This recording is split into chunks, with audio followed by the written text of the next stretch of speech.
The All Jaiñtia Midday Meal Workers Union Jowai had recently organized a peaceful hunger strike for all cooks cum helpers in schools under the PM POSHAN MDM at the Nongthymmai Sports Club, Shillong. The intention of the protest is to remind the state and central governments of the demands of this category of workers, which has not been taken up despite multiple requests made to the concerned authorities.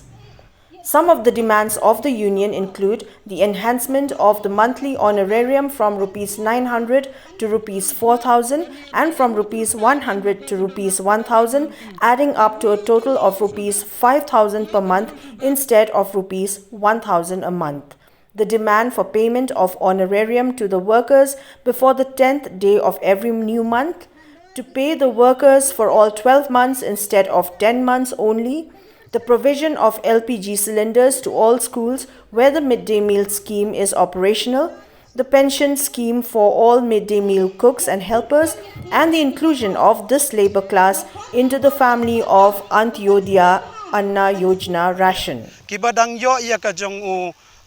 lai banai last November snem arjar arfawai hadu banai March ki seu lai banai dang menchisngi dang sengi thok deng kiyo kajala meghalia makiko po jala kiyo ya kani noriam ka basa pending dang hada ka Friday ke wanlang baga bang account te kita ke badan pat hakiri 50% hapo ka thalaskan bas kalaskan blok hadop menta kim pat yo lang ba thru bang account lang baga cash room pat yo te kani kami ro ka jingkali yang ibara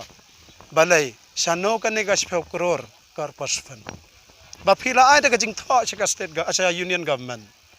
sano people Badlai piong ba ay manong bunahin rehang ni PI tang arsen sistem